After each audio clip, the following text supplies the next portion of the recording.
What if your missing child left behind a clue nearly 2 decades after vanishing without a trace? In 2006, 12-year-old Julie Harris disappeared on her way to a friend's house. No witnesses, no evidence, just a family shattered and a case that went cold. Until 20 years later, when her father stumbles upon something impossible. Her rollerblades, for sale at a flea market miles away from home. This discovery reopens a chilling investigation, leading to an abandoned house, a secret basement, and a wall that still whispers her name. But the deeper they dig, the darker the truth becomes. Don't miss this gripping, real-life-inspired story of loss, obsession, and the search that refuses to die. Watch until the very end. Every second counts. Leave a comment, hit the like button, and subscribe to our channel for more powerful true story narratives that stay with you long after the credits roll.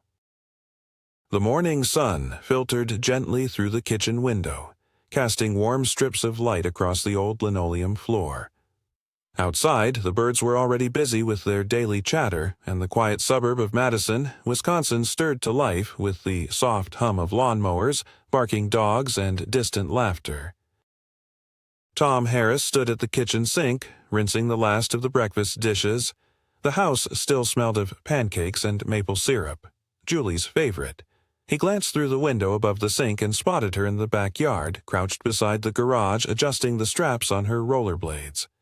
Her long brown hair was pulled into a ponytail that bounced with every excited movement, and she was humming something he didn't recognize, but that made him smile all the same. "You sure you don't want me to walk with you?" he called through the open window. Julie turned around, her freckled face glowing with the confidence only a 12-year-old could wear. "Dad, I'm not a baby. I'm just going to Emily's. It's literally 4 blocks." Tom chuckled, drying his hands with a dish towel. All right, I'm just saying. You know how your mom gets when you don't check in." Julie rolled her eyes playfully and then stood up, wobbling for a moment on her wheels before finding her balance. "I'll be fine. Promise. I've got my phone and I'll text when I get there." She wore her favorite denim shorts and a tie-dye t-shirt that had faded from dozens of washes. Her wrist was wrapped in the pink beaded bracelet she'd made at camp last summer, and her knee pads were a mismatched pair she'd insisted on keeping because they were lucky. Tom stepped onto the back porch holding a steaming mug of coffee in one hand, the early warmth of June already softening the air. "You tell Emily's mom I said hi." "I will," Julie said, already gliding toward the side gate. She kicked off with a practiced push, her ponytail whipping behind her like a ribbon in the wind. "Love you, Dad." "Love you too, Jules," he replied, lifting his mug in a mock salute. That was it. That was the moment. The last time he saw her. He didn't know it then, of course. If he had, he would have run after her. He would have hugged her tighter, held her longer. He wouldn't have just stood there on the porch like everything was normal. But everything was normal. Until it wasn't. The rest of the morning passed like any other. Tom spent an hour repairing the section of the backyard fence the wind had knocked loose last week. The scent of fresh-cut grass drifted over from the neighbor's yard.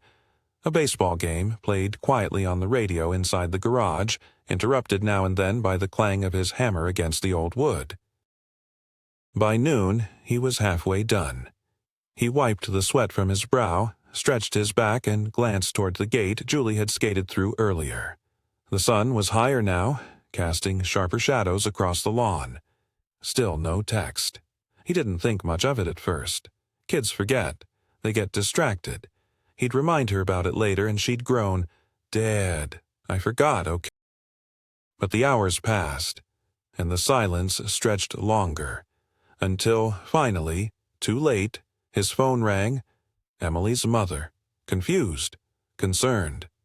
"Is Julie still at your place?" she asked. Tom's heart stalled.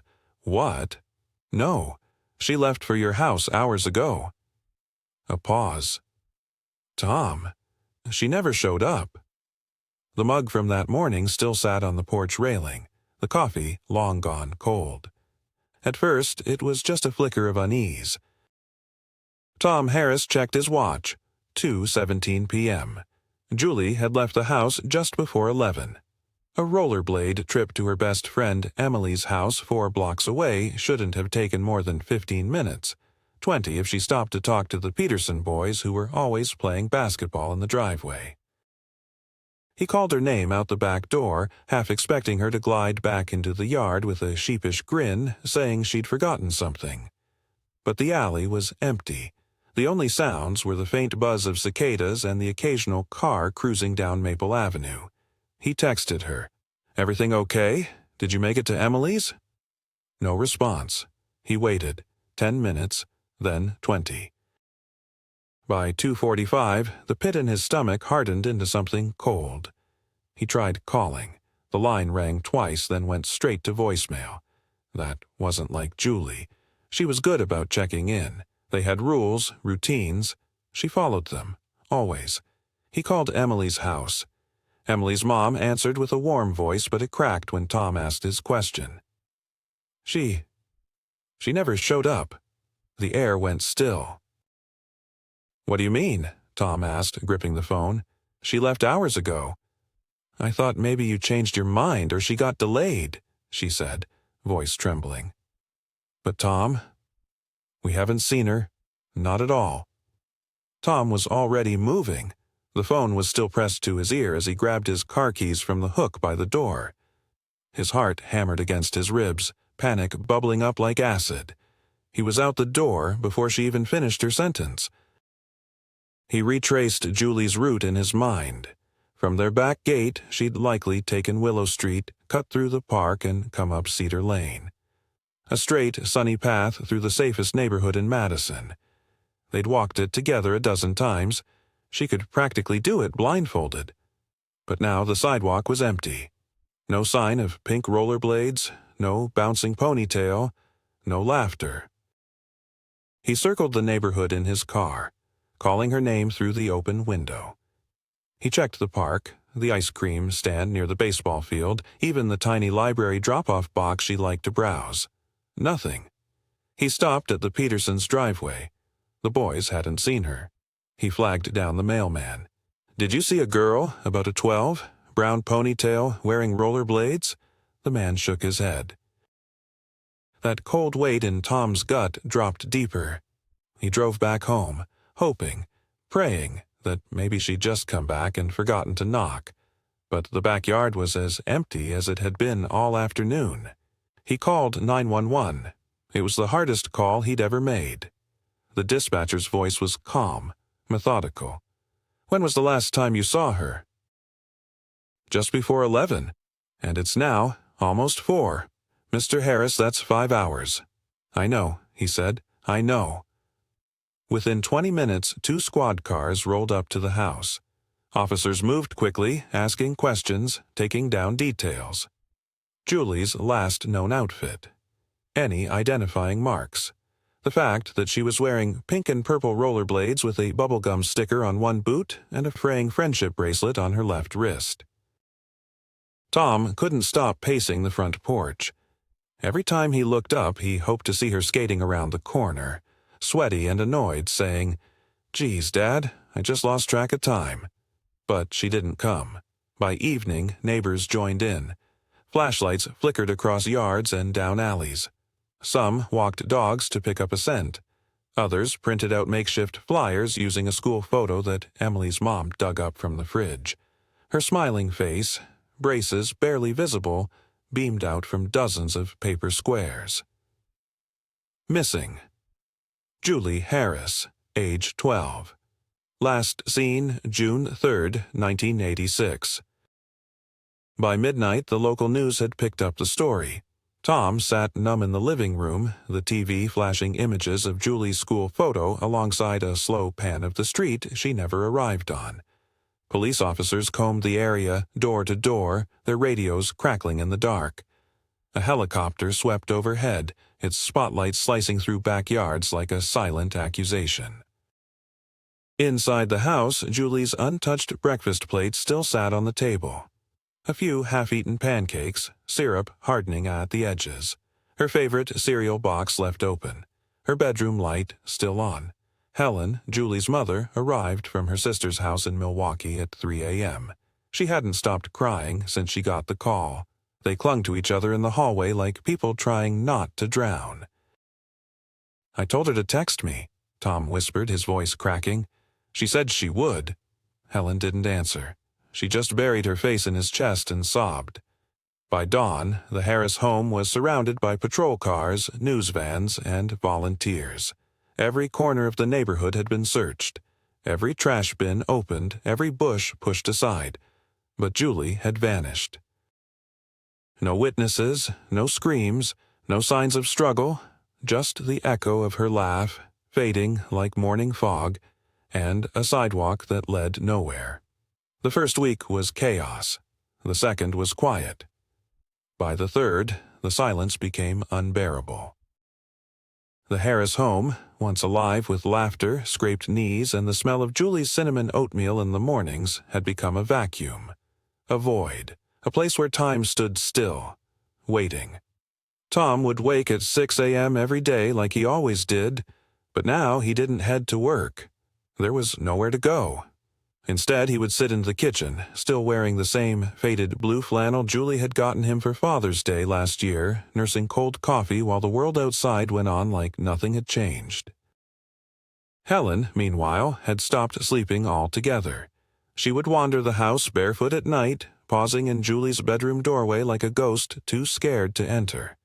The room had been left untouched, her bed still unmade, her clothes still in the laundry hamper, her backpack still leaning against the chair by her desk where she'd last left it.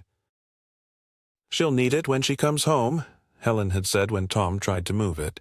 She had started talking to Julie's photo on the fridge, whispering things when she thought Tom wasn't listening. "Do you remember when we made that stupid volcano for the science fair?"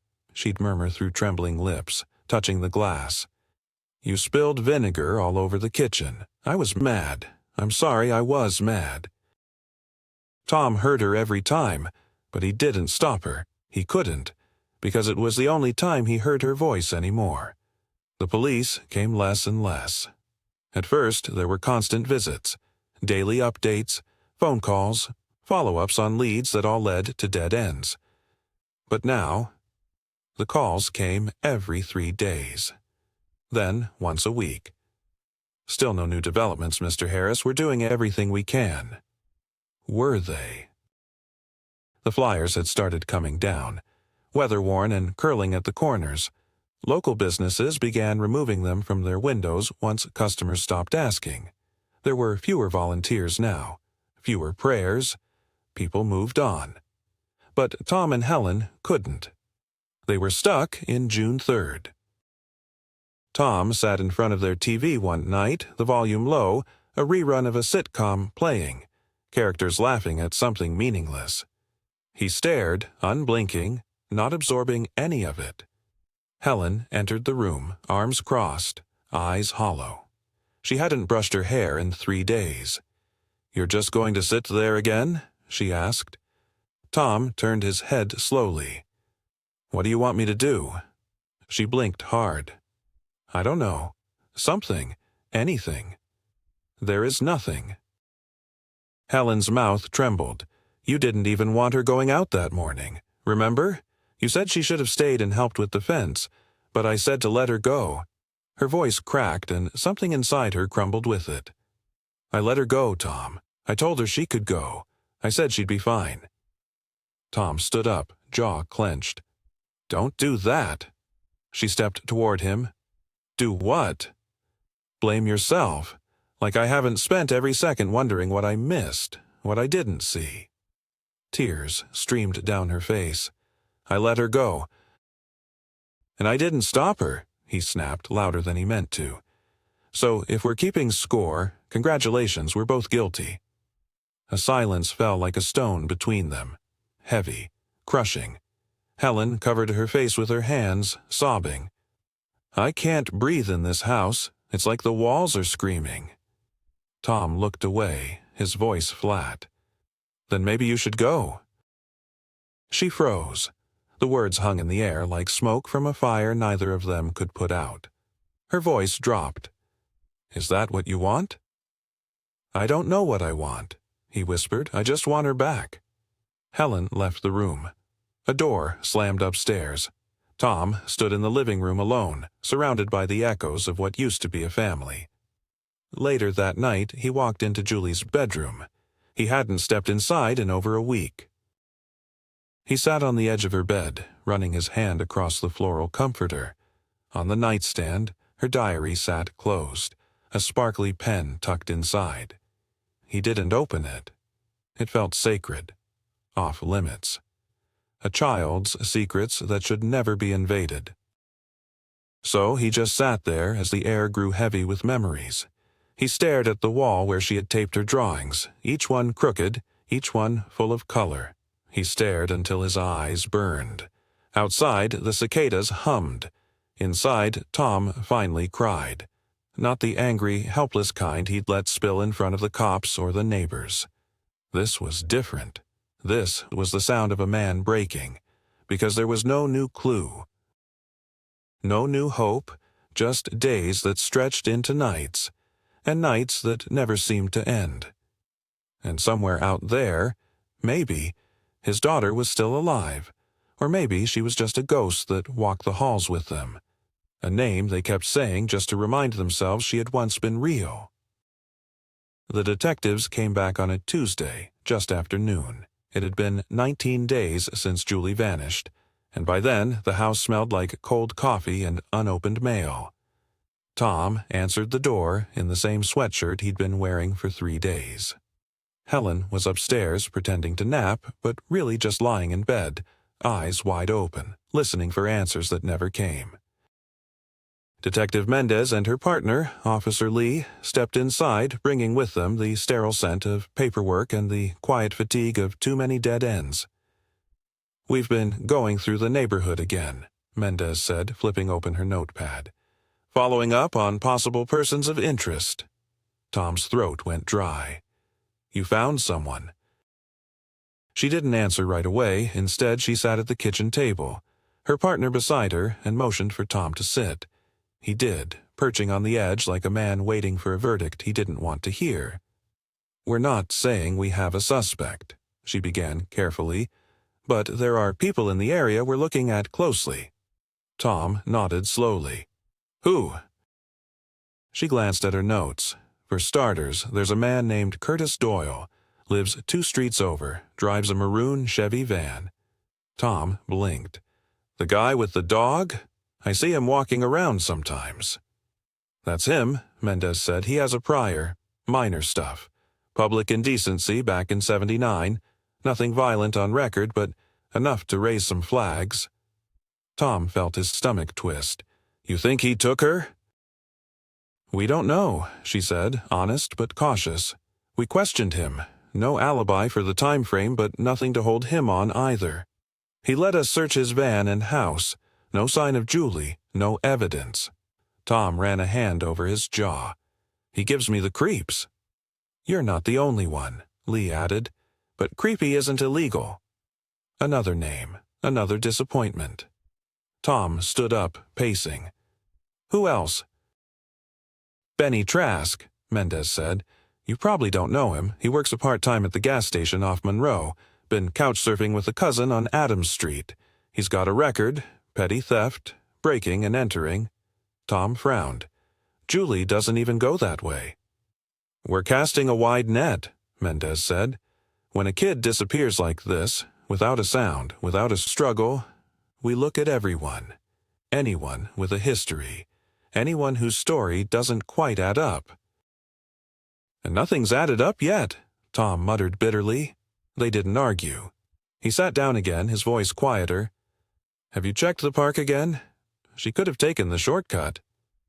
"We walked it twice," Lee said. "We even drained part of the creek last week." Tom's face twitched. "And?" "Nothing." He stood again. He couldn't sit still. The floorboards groaned under his weight as he paced the length of the kitchen. "Tom," Mendez said gently, "I know this is hell, but I promise you we're not giving up. Sometimes these cases take time." "She's 12, Tom said, stopping short. "She doesn't have time." The room went quiet. From upstairs, Helen's voice drifted down. "Have you questioned the man with the delivery truck?" Tom turned toward the stairs. She was standing on the landing, hair disheveled, wearing one of Julie's old sweaters that hung loosely on her like a borrowed memory. "The one who drops off furniture at the thrift store. I saw him staring at her once a month ago. I remember it. She didn't notice, but I did." Mendez flipped her notebook. "Do you know his name?" Helen came down slowly. "No, but the truck is white. Says Bishop's Furniture on the side. You can't miss it." "We'll follow up," Mendez said, making a note. Tom watched Helen as she sat down at the table beside him, her face pale but resolute. "I write down names now," she said quietly, mostly to herself. "Every man who looks at girls too long. Every car that slows down when it shouldn't. I have a notebook. It's by the phone." Tom felt a lump rise in his throat. This wasn't who Helen used to be. She'd been soft-spoken, gentle. She used to cry during movies. Now she watched everyone like a hawk, like the whole world had become a threat. Maybe it had. "Let us worry about the suspects," Mendez said. "You just take care of each other." But that felt impossible. There was nothing left to say that didn't sound like blame or grief. When the detectives left, Helen went back upstairs. Tom remained at the table, staring at the grooves in the wood, the same place Julie once spilled milk and cried because she thought it would ruin his papers. He thought about Curtis Doyle, about Benny Trask, about the man with the furniture truck, and about all the others they didn't even know to ask about yet. How do you look someone in the eye and know if they've stolen your child? How do you keep breathing when every face becomes a question mark? The list was growing. The hope was shrinking. And somewhere, someone knew exactly where Julie was. And they weren't saying a damn word. That night, the silence was sharper than usual. It cut through the rooms like broken glass. Thin, invisible, and waiting to draw blood. Every light in the house was on, as if brightness could banish the dread that clung to the walls like mildew. Tom sat alone in the living room, the hum of the refrigerator the only sound besides the ticking clock on the mantel. 10:43 p.m. Helen hadn't spoken since dinner. Not a word. She picked at her food, then carried her plate to the sink and disappeared upstairs. Tom didn't follow. He didn't know how to comfort her anymore. Words felt pointless. He picked up Julie's old sweatshirt from the back of the couch. It still smelled faintly of her shampoo. Strawberry and something floral. He brought it to his face and inhaled. His throat tightened. Every room held pieces of her. Her artwork taped to the fridge. Her shoes by the back door. The bruise on the hallway wall where she'd lost control on her scooter and crashed into it, laughing the whole time. Memories were everywhere, and none of them were enough. At midnight, Tom opened the back door and stepped into the yard. The summer air was warm, but carried a breeze that rustled the leaves. Fireflies blinked lazily in the dark. He walked to the edge of the grass and stood there staring at the back gate, the one Julie had rolled through the morning she vanished. It hadn't been locked. He had replayed that detail over and over in his head. He should have locked it. Should have told her to wait. Should have insisted on walking with her. But he didn't. Now, every night he stared at that gate like maybe it would open again, and she'd roll back through it, panting, flushed from skating, annoyed at all the fuss. "Hey," a voice called from the side yard. Tom turned, startled. It was Gary Flanders, their next-door neighbor. Late 50s, always wore flannel no matter the season. Retired plumber. Quiet, a bit odd. He'd brought over casserole the second day after the news broke, then kept his distance ever since. "Didn't mean to scare you," Gary said, stepping into view. "Saw your light was still on." Tom nodded. "Couldn't sleep." "Yeah." Gary scratched the back of his neck. "Me neither. This thing with Julie. My wife can't even walk the dog without thinking she's going to find something." Tom looked down. "I know." Gary hesitated, then took a step closer. You ever think it was someone local? Like, not a drifter or stranger, but someone who lives right here? Tom glanced at him sharply. Why would you say that? Gary shrugged, eyes shifting. Just the timing, I guess. Middle of the day. Nobody heard anything. No cars spotted. That's not how it usually goes. Usually there's noise. A van. A scream. You think someone planned it? I think someone knew the routine. The implication hung in the air. You talking about Curtis Doyle? Tom asked. Gary shook his head. I'm talking about how close our houses are, Tom. Somebody could have seen her. Watched her. Waited. Maybe someone who knew when you weren't looking. Tom narrowed his eyes. You got someone in mind? Gary met his gaze. I think everyone on this street should be looked at. Even the ones you think you know. Tom didn't answer. Gary gave a tight nod and stepped back toward his porch. Good night, Tom. If you ever need anything, you know where I am. Tom stood in the dark long after Gary disappeared. His neighbor's words burrowed into his chest like splinters. Even the ones you think you know. By the time he went back inside, Helen was sitting at the kitchen table. She had Julie's diary open in front of her, pages fluttering like wings in the soft breeze through the open window. Her eyes were red, her fingers shaking. She wrote something weird, she whispered. Tom approached slowly. What is it? Helen turned the book toward him.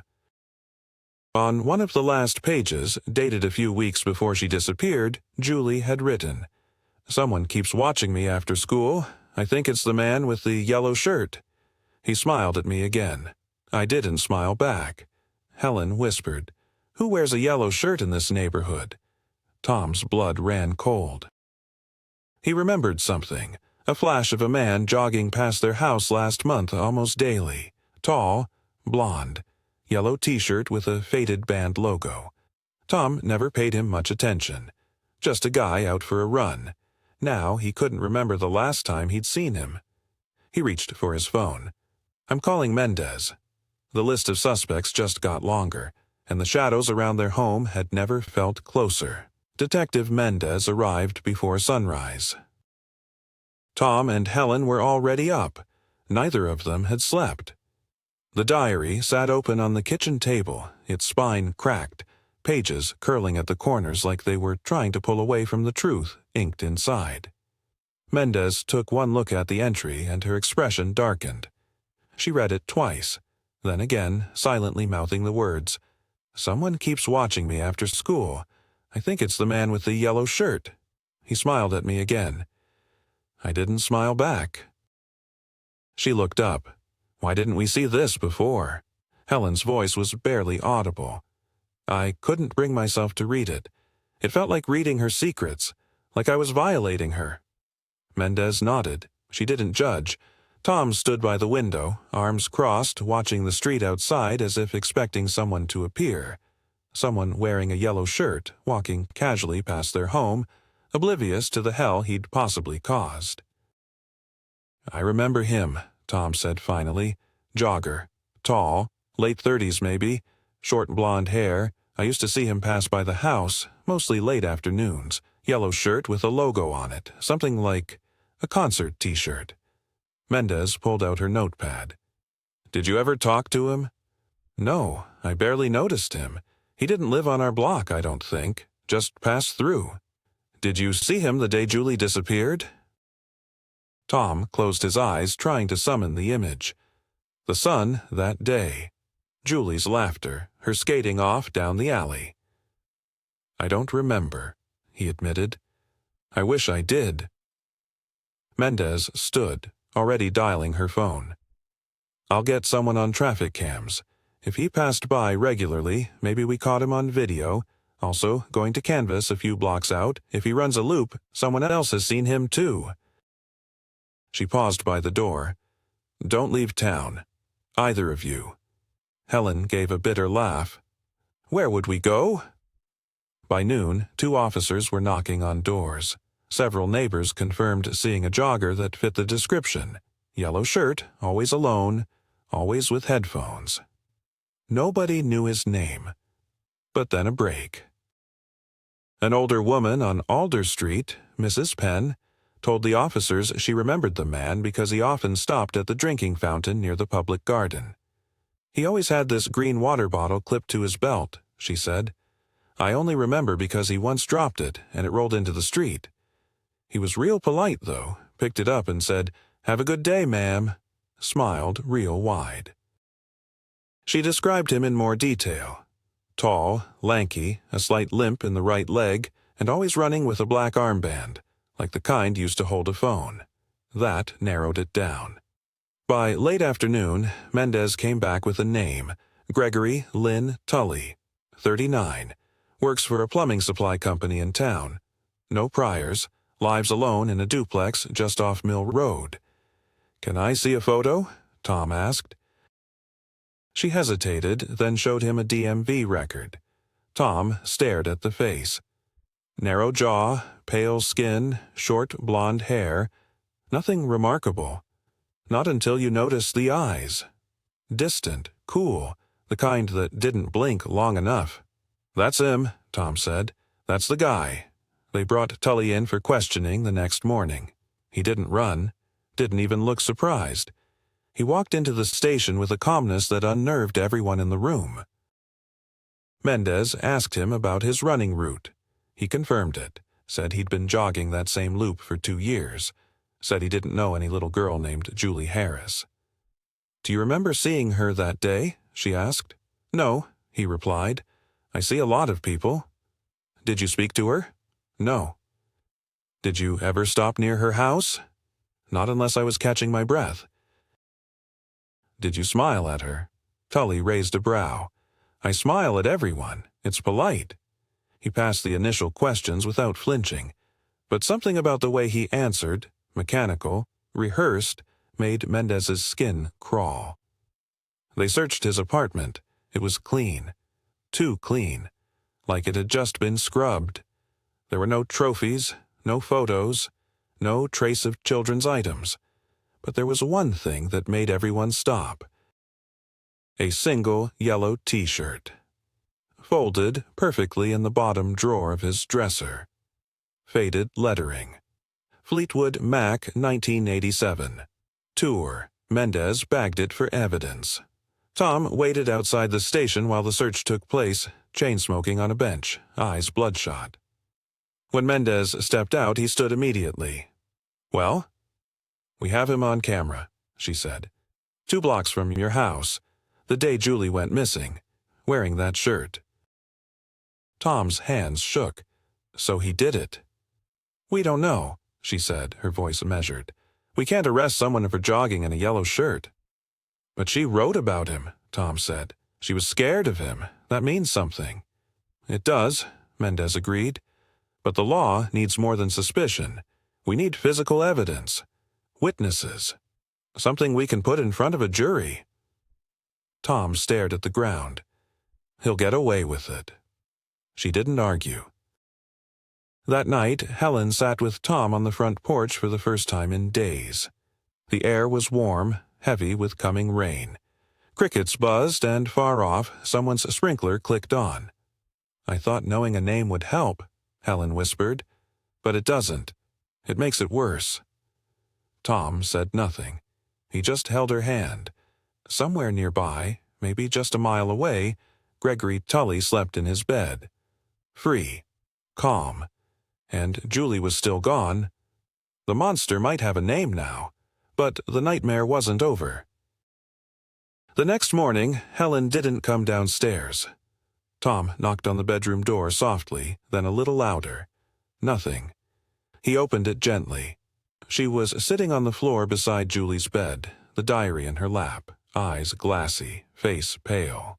The curtains were still drawn, letting in just enough light to bathe the room in a quiet gray glow. Dust floated in the air like ash. "She wrote more," Helen said. Her voice was barely a whisper. Tom crouched beside her. "Another entry?" Helen handed him the diary. Her hands were trembling. April 21st. "I saw the man in the yellow shirt again. This time he was across the street, just standing there, watching. I told Mom, but she said I was probably imagining it. I don't think I am. I think he's waiting for something. For me. Tom closed the book slowly, his stomach turning. April 21st. 6 weeks before she disappeared. He couldn't shake the image. That man, standing across the street, silent, patient, waiting. And they hadn't listened. Helen looked up at him. I told her she was imagining things. She was 12. Kids have wild thoughts. I didn't think it was real. She told you, Tom said softly. No accusation in his voice, only grief. She tried. They sat there in silence for a long while. The house around them felt heavier than ever, as if the walls themselves were mourning. Finally, Tom stood. I need to talk to Mendez again. That afternoon, Tom met Detective Mendez at the precinct. He handed her the diary, open to the new entry. She read it silently, then looked up. This confirms a pattern. He wasn't just a passing jogger. He was watching her for weeks, maybe longer. Tom nodded. Can we hold him now? She shook her head. We need hard evidence. A connection. Video surveillance, DNA, something.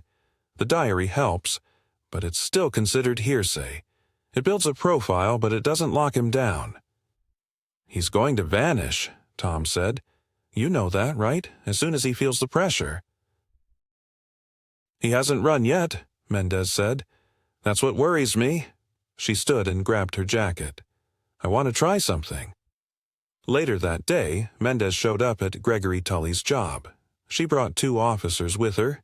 The manager at the plumbing supply company blinked when she showed her badge. Tully? Yeah, he's here, in the back, doing inventory. You ever notice anything off about him? Mendez asked. The manager shrugged. Quiet, keeps to himself, never late, never causes trouble. That's what everyone said about monsters until they got caught. They brought Tully into the small break room. Mr. Tully, Mendez began, we found additional writings from the missing girl, Julie Harris. Tully blinked slowly. And? She mentioned you, specifically, said you were watching her. He didn't flinch. I run by a lot of houses. It doesn't mean I was watching anyone. She described your shirt. You know the one. Lots of people wear yellow.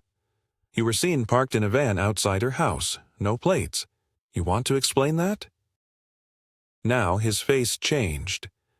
Just slightly. A tightening around the eyes.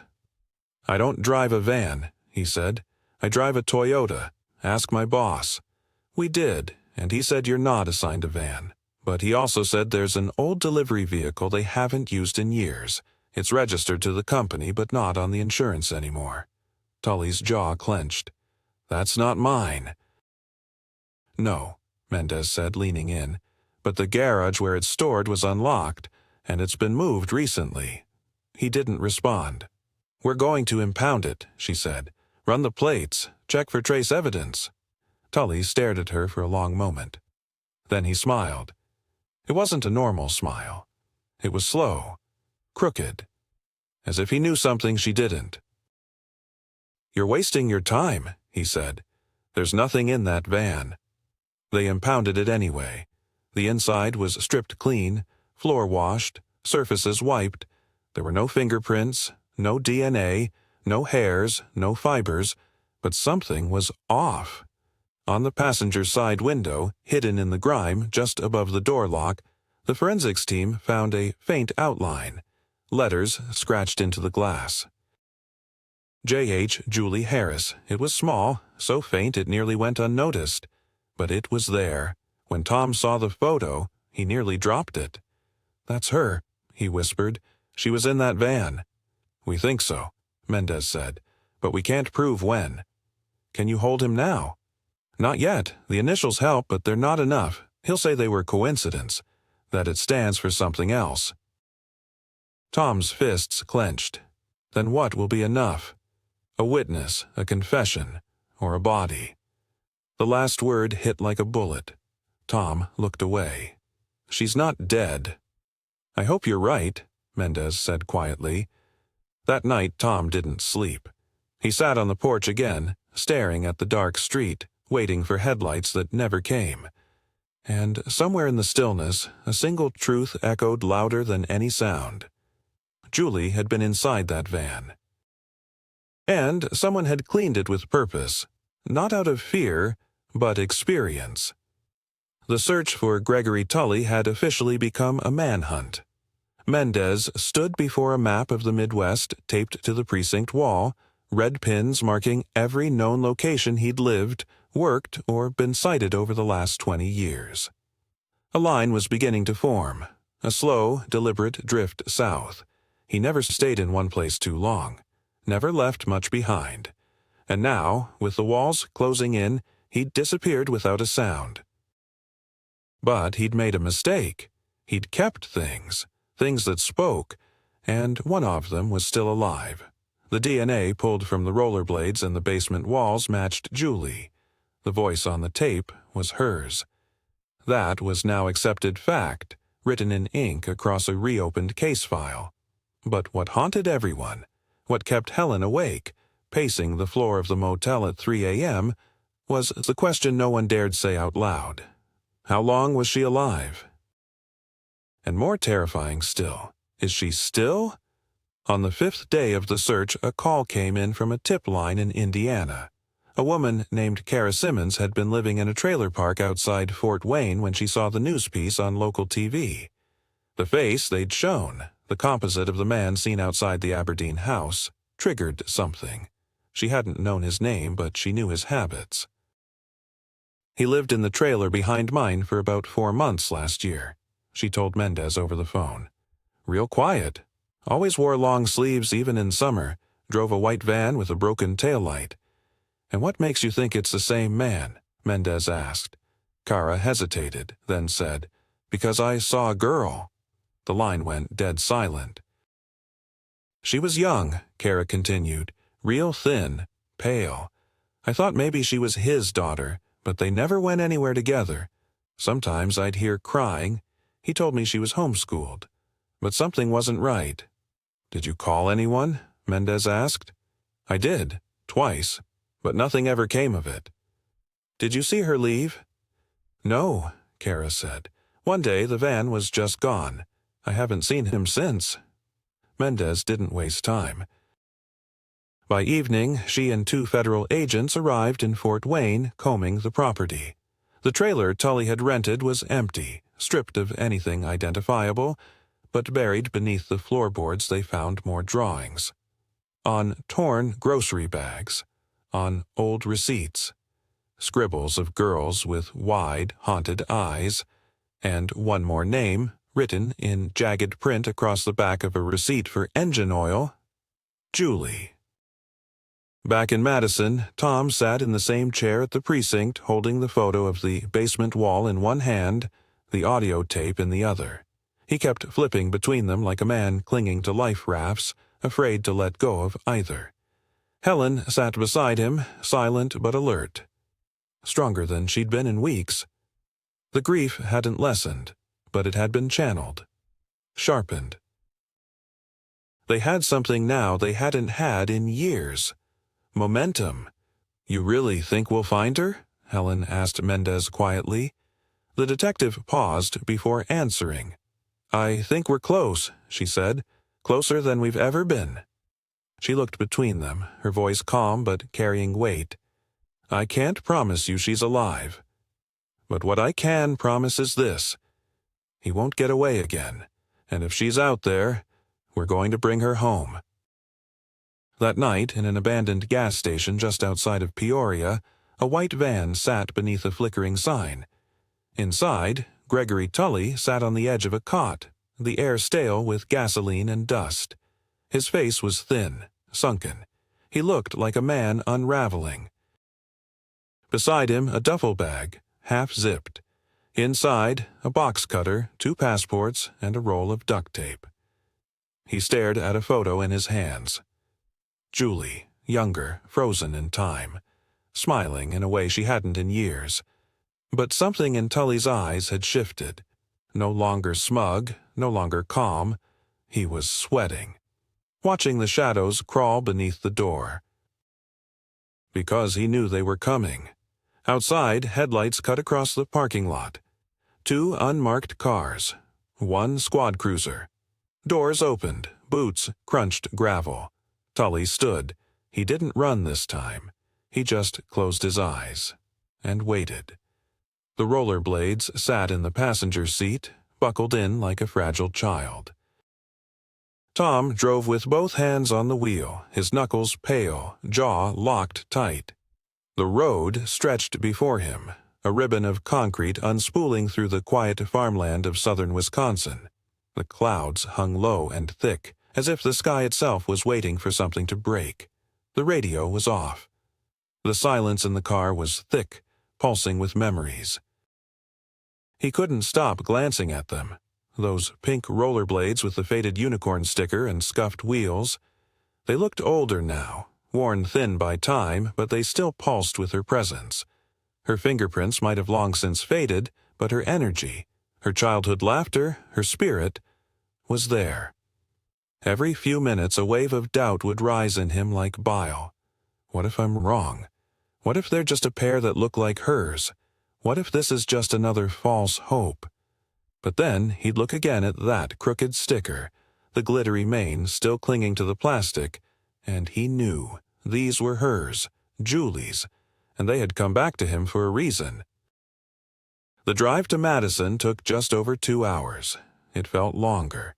He hadn't seen Helen in almost a year. Since the divorce, their contact had become sparse, strained. Polite emails about legalities and the occasional stiff phone call during holidays that neither of them really celebrated anymore.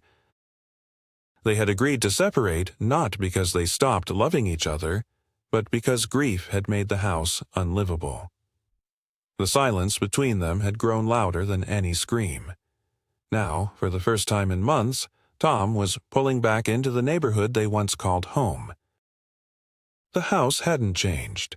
White siding, slightly faded, the maple tree in the front yard still leaned a little to the left. The flower beds Helen had once tended so carefully were overrun with weeds. He parked at the curb and sat there for a moment, unsure if he was ready. But then he looked at the rollerblades again, and that gave him purpose.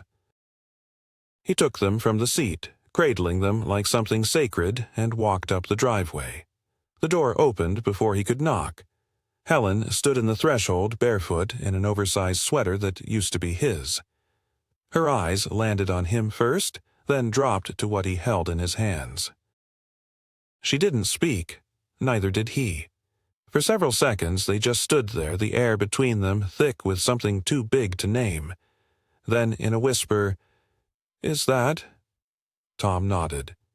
"I found them at a flea market," he said, "in Racine. A vendor said they came from an estate sale." Helen stepped back without a word, motioning for him to come in. He walked into the living room that used to be his, shoes still dusty from the road. Nothing had changed. Same couch, same bookshelf, the same framed school picture of Julie on the mantel. 4th grade, braces barely visible behind her wide grin. Tom set the rollerblades gently on the coffee table. Helen sat across from them, stared at them in silence, then reached out with trembling fingers. She touched the unicorn sticker like it might disappear. "I remember this," she whispered. "She bought it with her allowance. Said it made her skates enchanted." Tom's throat tightened. "She put it on that same day. You made her wear knee pads, remember? She said they ruined her aesthetic." Helen smiled, and it broke into a sob.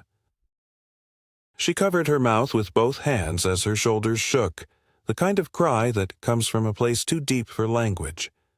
Tom moved to sit beside her. They didn't touch, but their grief breathed the same breath again for the first time in years. "She was wearing them when she disappeared," Helen said. "I remember that morning. She stood in the kitchen, arguing with me about whether her socks matched. I told her she'd be late, and then she was gone." Her voice cracked. And now they're here, she said. But not her. Tom looked at her. They didn't just end up in Racine. Someone brought them there. Someone had them. That means she was somewhere. Helen turned to him. Her eyes were different now.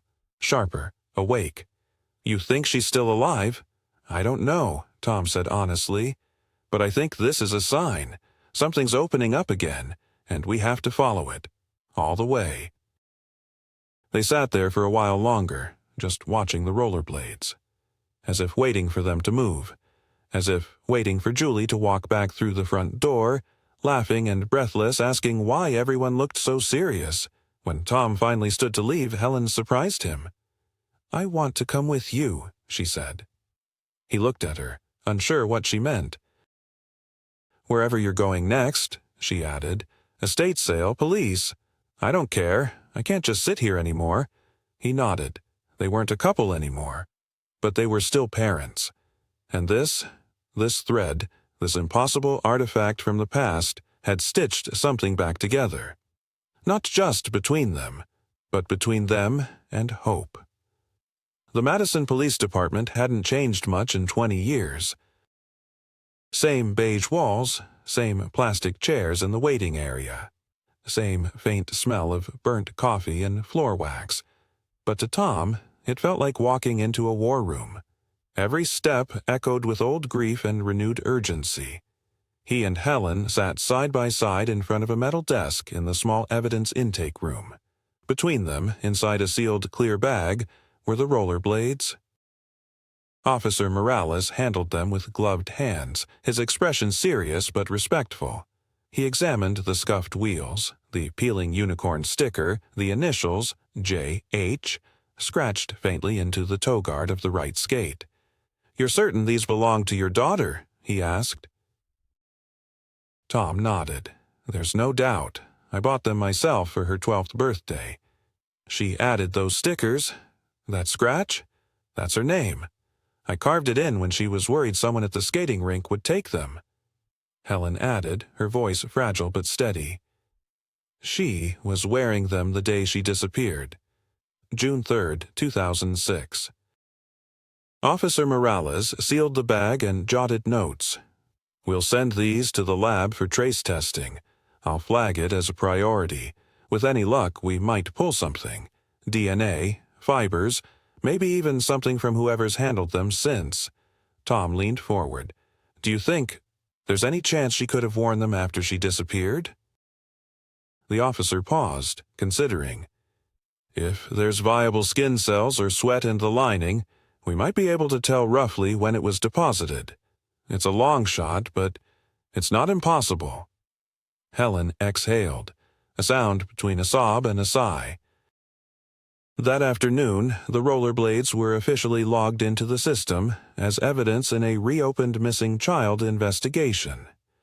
A new case number was issued. Julie's old file was pulled from archives. Detective Lauren Mendez was assigned. She was younger than Tom expected. Late 30s, sharp eyes, quiet presence. But when she walked into the interview room holding the thick file with Harris, Julie Marie labeled on the front, she looked at it like it was something sacred. I read through the original reports last night, she said. It's thin. Too thin. No witnesses, no confirmed sightings, no suspect held longer than a day. She tapped the folder. But now, we have something physical, something new. That changes everything. Helen shifted in her chair. How long will the lab take? Mendez leaned back. Normally, weeks, but I've pushed it to the top of the queue. We should have preliminary results in 72 hours. Tom stared at the table. We waited almost 20 years. I can wait 3 more days. But he wasn't sure he believed that. 2 days later, Mendez called. The results were back sooner than expected. Tom and Helen met her in a small conference room at the station, hands clenched tightly in their laps. Mendez slid a printed report across the table. There's partial DNA in the lining of the left skate, she said. Skin cells consistent with someone biologically female. Age range supports a young adolescent. Helen leaned forward, her voice trembling. "Is it Julie?" "We compared it to the hair sample you submitted in '06, Mendez said. "It's a match." Tom's breath caught. Helen's eyes filled instantly. "So she wore them, after she disappeared." Mendez nodded. "Yes, there's a trace DNA from her still embedded in the material, probably from sweat.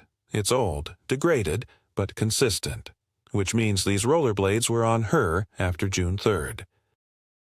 Tom's hands gripped the edge of the table. So, she was alive, at least for some time. After. That's what it suggests. He stared at the report. It wasn't a miracle. It wasn't a homecoming. But it was proof. Julie hadn't vanished into thin air. She had been somewhere. They had lost her. But she hadn't been lost right away. Mendez opened the case file and began reading aloud fragments from the original reports, statements from neighbors, call logs, a list of persons of interest, long since dropped. She stopped on one name, Victor Dunn. "Who's that?" Tom asked. "Driver for a delivery service," Mendez said. "He was seen on Cedar Lane that afternoon. Dropped off a mattress at a house 2 blocks from yours. No priors. Alibi checked out. But, get this, he moved to Racine the same year, just 2 months later." Helen sat up straighter.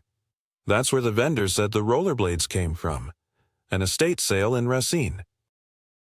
Mendez nodded. "I already checked. The house they were cleaning out belonged to his father. Victor Dunn inherited it, sold off most of the contents through a liquidator." Tom's skin prickled. "Where is he now?" "Still in Racine," Mendez said. "He works maintenance at a warehouse off Highway 11.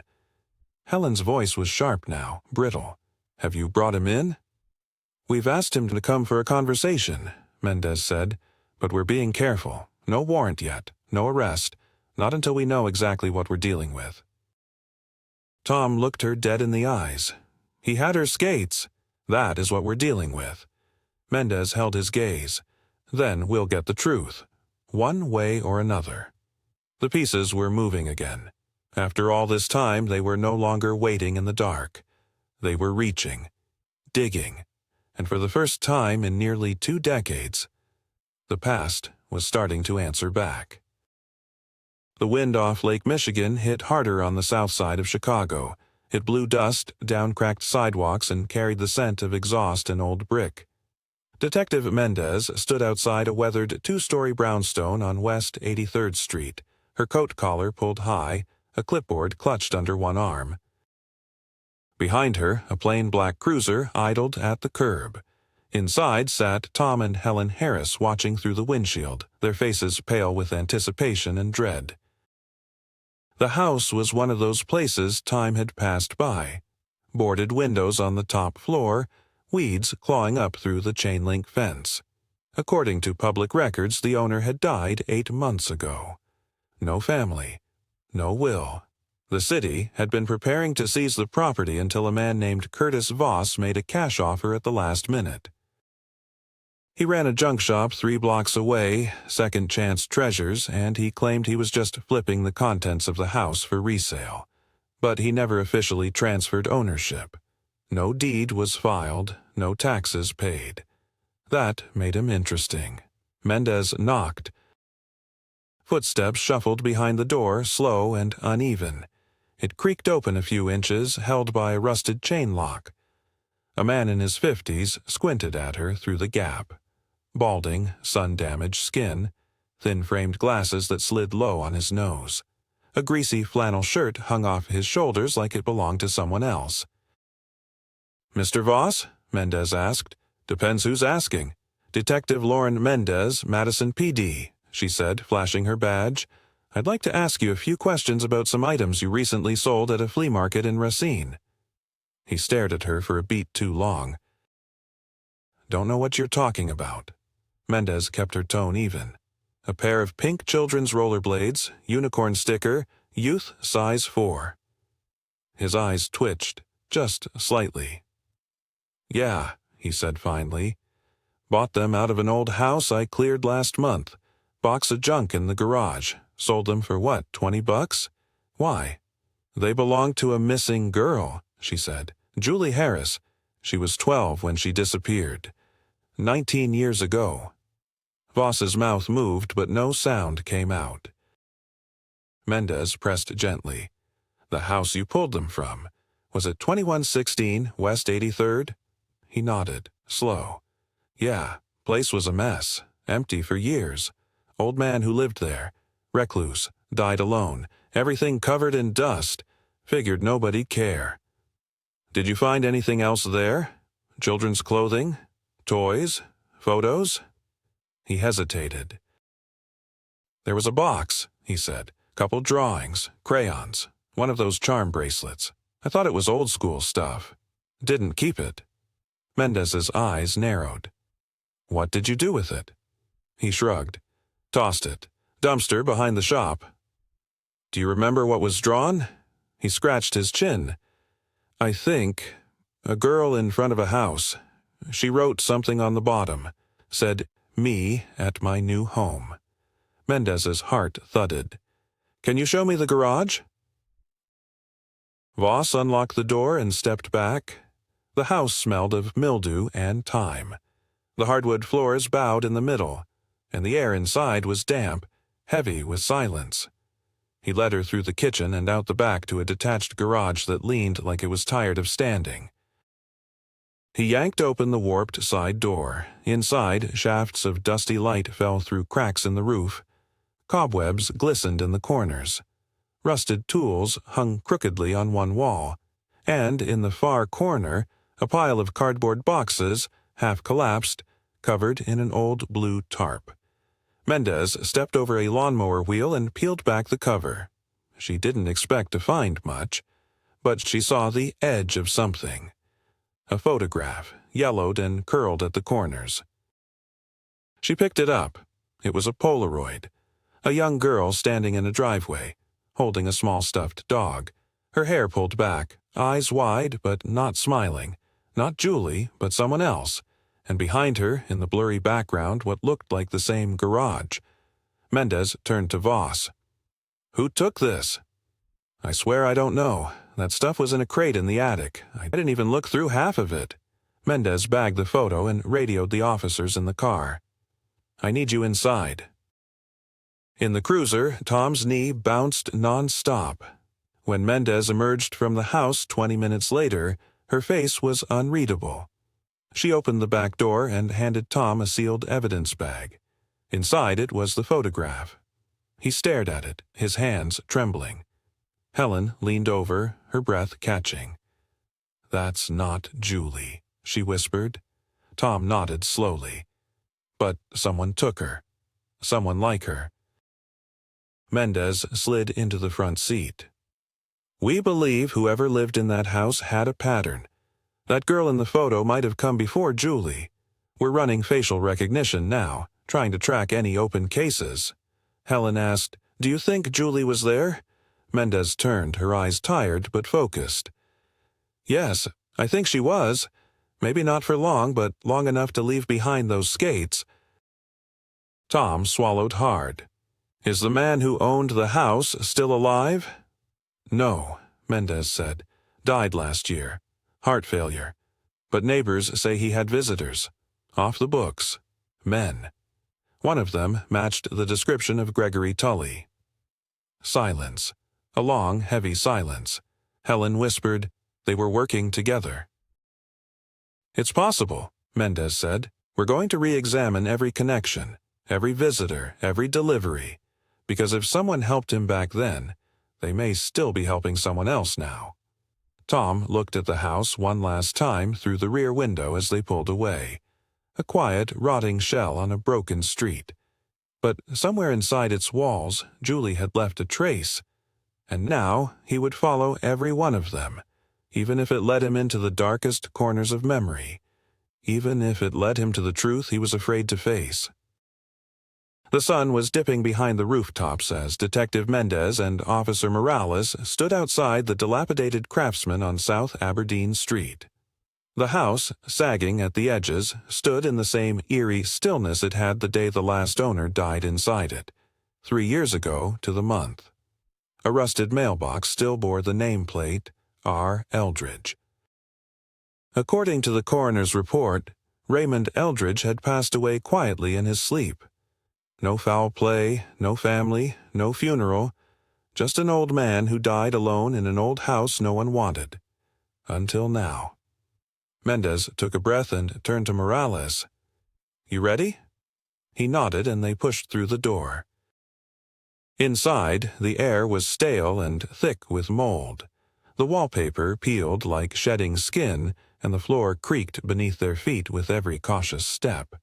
The living room looked like it had been frozen in the 1980s. Green shag carpet, a rotary phone, an old TV with a wood frame.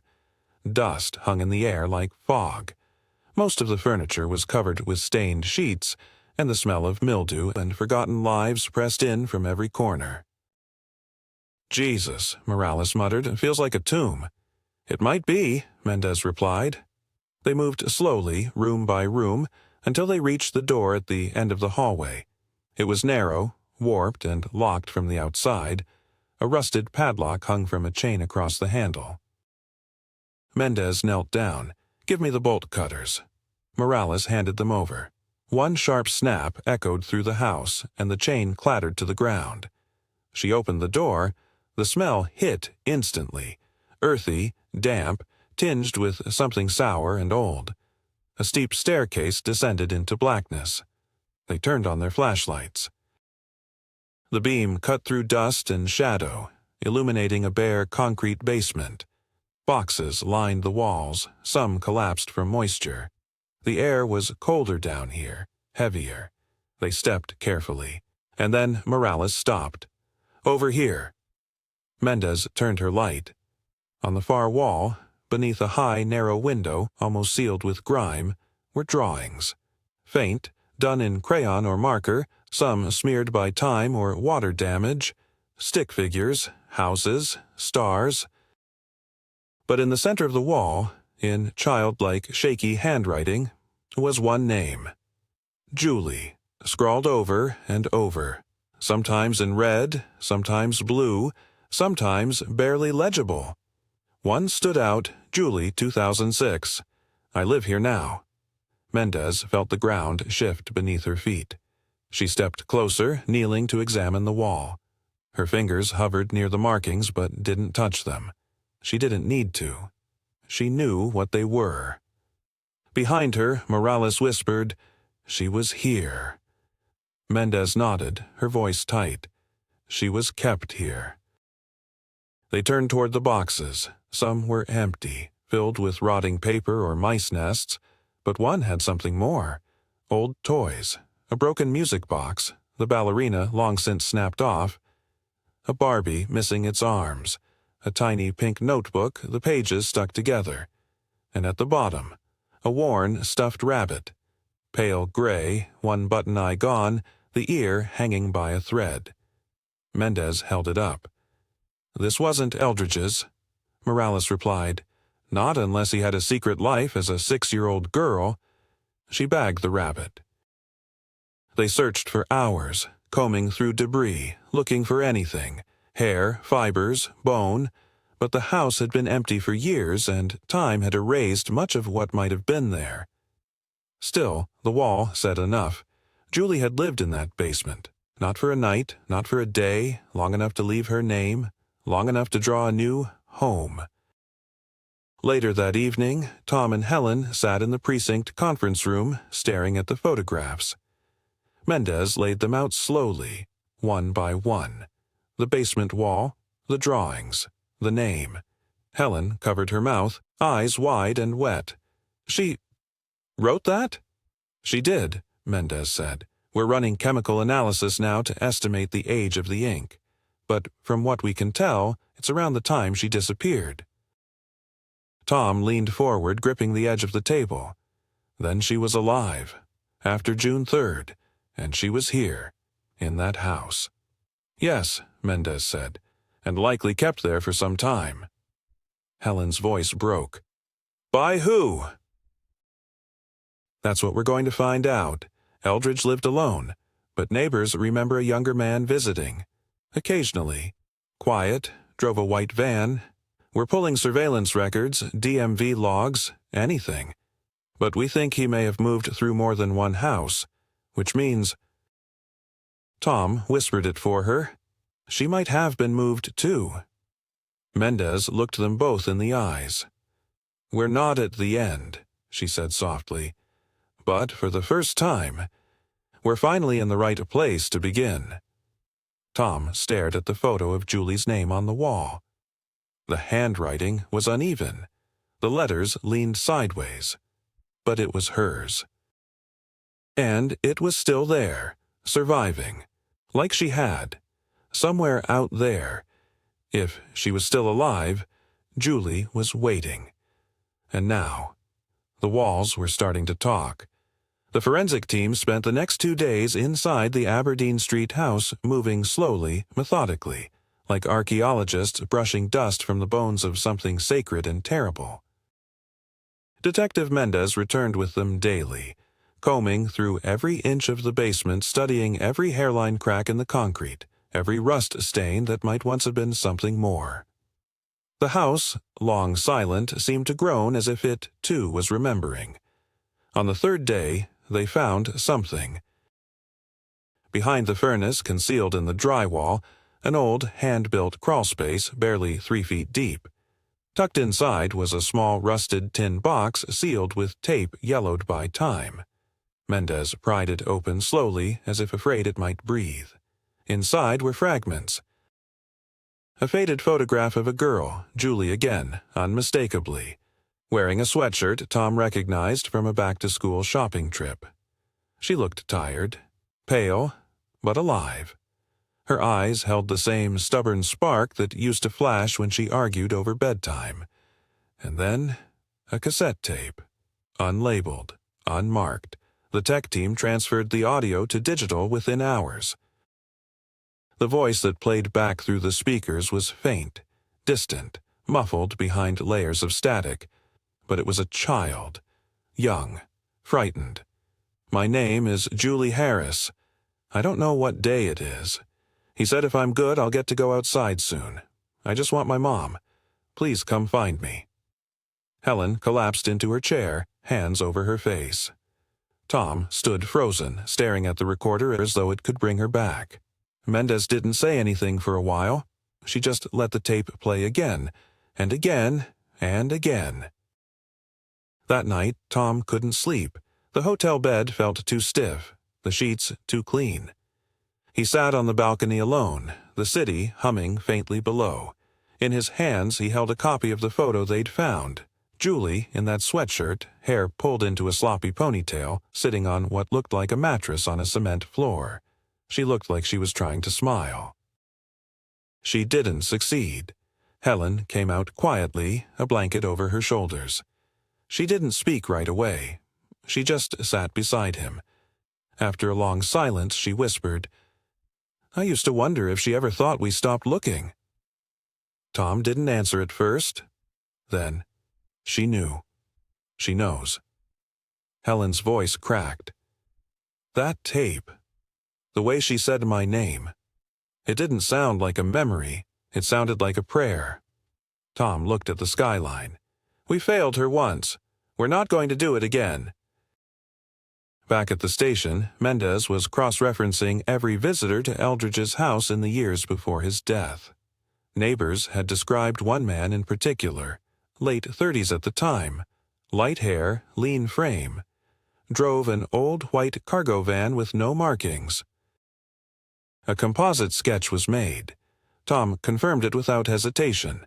"Tully," he said, "that's him." It all fit. The timeline, the geography, the van, the cold eyes. Only now, with the reappearance of Julie's belongings, the house and the tape, it wasn't just suspicion. It was evidence. Enough to file a warrant, enough to knock on his door. But Tully was gone. Neighbors hadn't seen him in over a week. His apartment was empty. Dresser drawers pulled out, trash still in the bin. A sink full of dishes, like he'd been living a normal life, right up until the moment he decided not to. No note, no car, just vanished. Tom stood in the doorway of the empty apartment with Mendez. "He knew," Tom said. "The minute we got close, he ran." Mendez nodded grimly. "But you don't run unless you're guilty." And somewhere, out there, he was running. With answers. Maybe with more than that. Maybe, God help them, with Julie. That night, Helen couldn't sleep either. She sat alone in the hotel bathroom, knees pulled to her chest, the cassette player in her lap. She hit play again, tears streaking her face as the tape spun slowly. "My name is Julie Harris. I don't know what day it is." Each time she heard it, it dug deeper. Each time she clutched the blanket tighter, because now she knew. Julie hadn't disappeared without a trace.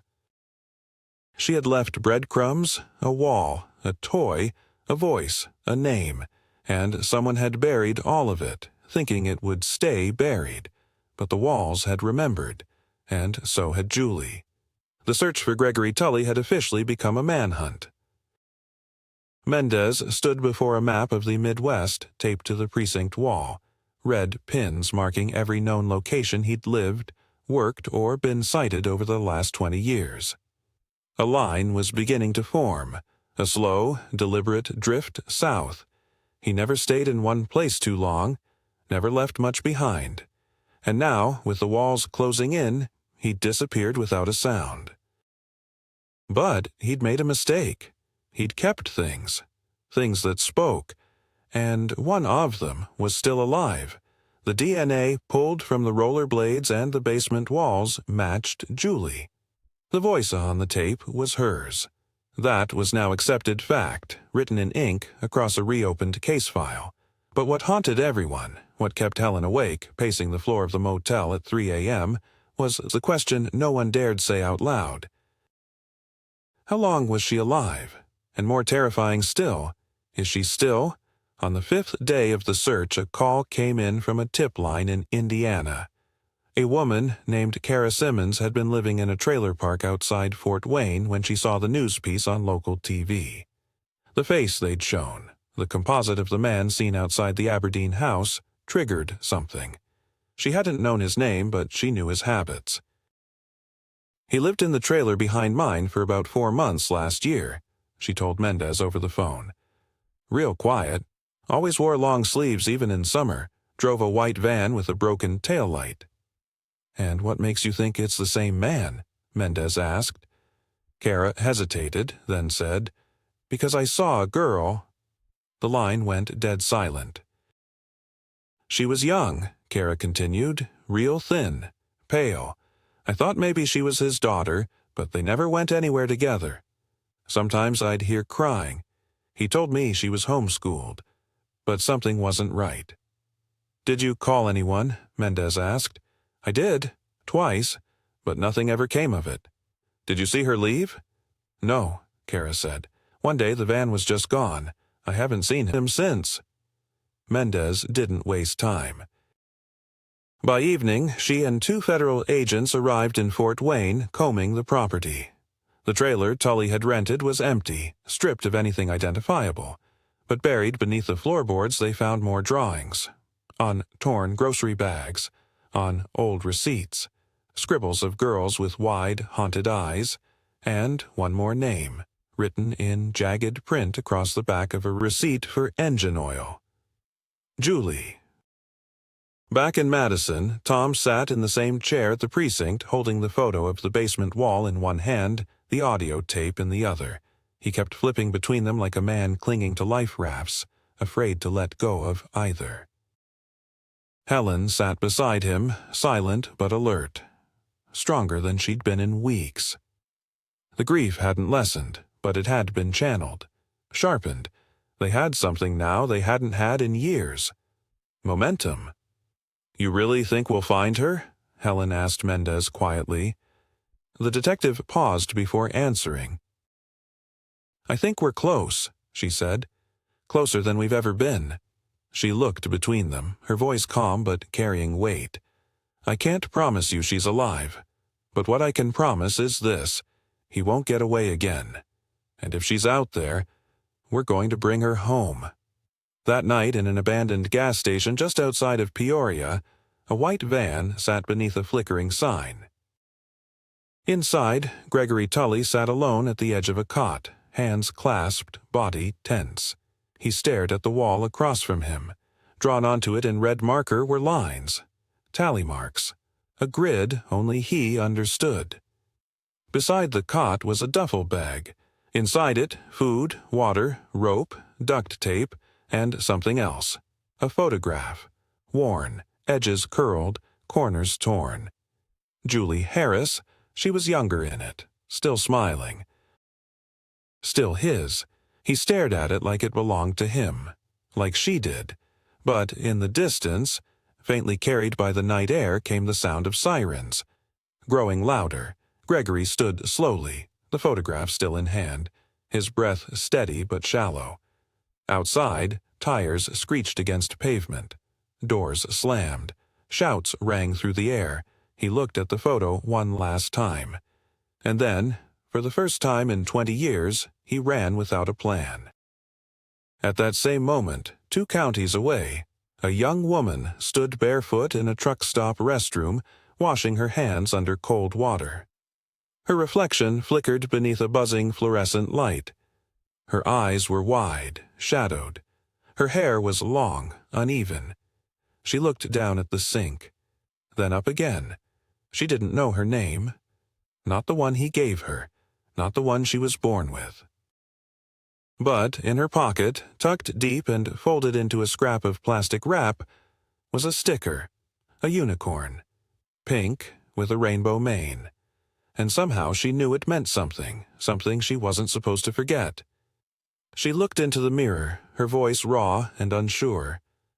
"Julie?" The word tasted strange, distant, but right. She slipped the sticker back into her pocket, dried her hands, and walked out into the night, toward the world, toward her name, toward home.